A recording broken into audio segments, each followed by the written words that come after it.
دا ښځه وایي له کوم چا سره مې چې مینه درلوده له هغه سره مې واده وکړ. زه او حمید له یو بل سره ډیر خوشحاله او آرامه وو. ژوند مو په خوشحالۍ تېرېده. کلونه تیر شو خو مونږ کوم ماشوم نه درلوده، خو مینه مو یو بل ته د ذرې په اندازه نه وه کمه شوې. یوه ورځ حمید راته وویل که چیرې ستونزه زما وي او زما له امله مونږ د ماشوم څښتنان نشو کیدی، نو آیا ته به له ما څخه جلا کیږې؟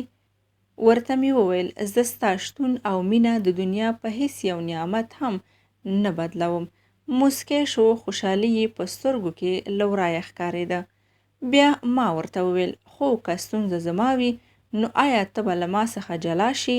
حمید وویل ستا مینه زما ژوند دی، که ماشوم وي او که نه وي نو ستا مینه خو شته. زما زړه هم آرامه شو. په سبا ورځ لاړو روغتون ته. خپل معاینات مو وکړل او د 2 هفتو څخه وروسته مې د معایناتو نتیجه واخیسته. حمید راته وکتل او د څیرې مې پوه شو چې ستونزه زما ده. شپې ورځې تېرېدې او د حمید مینه زما په وړاندې ورځ تر بلې کمېده. آخر حمید راته وویل زه غواړم پلار شم، غواړم ماشوم ولرم، خو له تا سره مې دې هیلې ته نشم رسیدی. غواړم چې له تا څخه جلا شم او بل واده وکم.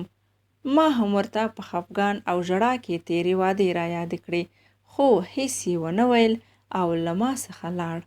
څو ورځې وروسته چې کله زما او د حمید د جلاوالي ورځ وه، نو حمید ته مې یو پاکټ ورکړ چې پکې مې لیکلي وو لومړی د معایناتو نتیجه ولوله او بیا په دې پوه شه چې ستونزه زما نه بلکې ستا وو، خو زما مینه ستا په وړاندې ریښتینې وه. کله چې ما نتیجه له روغتون څخه واخیست او پوه شم چې ستونزه زما نه بلکې ستا ده، نو زه په ډېر راحتۍ سره له دې خبرې تېره شوم. هیڅ راته مهمه نه وه چې ستا له وجې زه مور کیدی نشم، خو بیا هم ومې غوښتل ستا مینه وازمایم، خو تا زموږ ترمنځ د تل لپاره جلاوالی راوست. نو درنو لیدونکو، ریښتینې او پاکه مینه د دنیا هیڅ یو آفت او مصیبت له منځه نه وړي. نو تل په خپل زړه کې ریښتینې مینه ولرئ.